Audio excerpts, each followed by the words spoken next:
So I think as a business it's important that we understand our clients, that we understand the needs of potential clients of Progeny, and clearly the last 12 months have been a strange time. We've all been locked in our houses and people's circumstances have changed significantly and perhaps forever.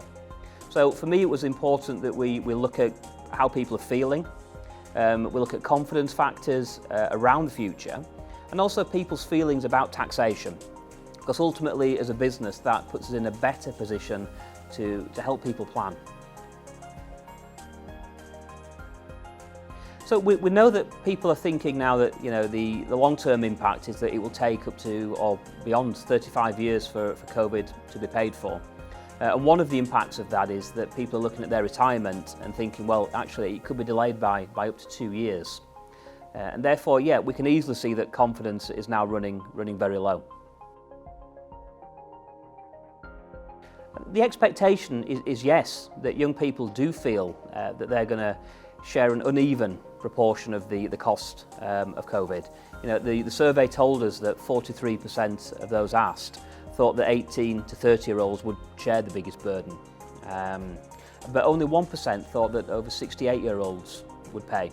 So this tells us about how young people are feeling. But I think what it also tells us is that the type of taxes that they're expecting to pay for COVID, to pay the bill. And clearly, a vast proportion, over 2/3 of people thought that income tax was going to be the key measure in paying for COVID moving forward.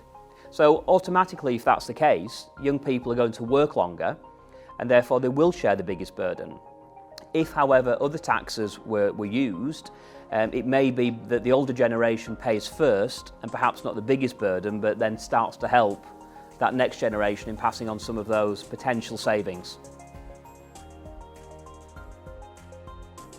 So I think at the moment the government have done the right thing when it comes to tax. We've pressed pause.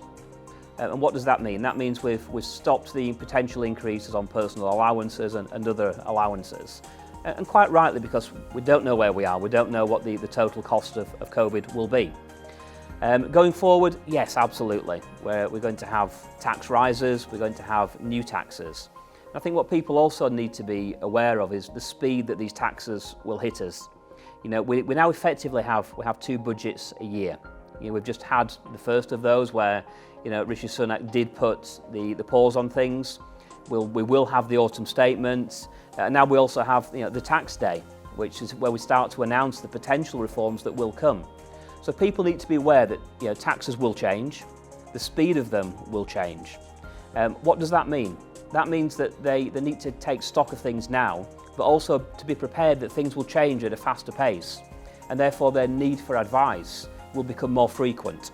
It's not just a once a year, once every 2 years anymore, because if you're waiting 2 years to get more advice, tax rules could have changed 4 times. So you've got to stay in front of it now. You've got to be listening to the news, talking to your advisors, and making sure that your plan is still fit for purpose.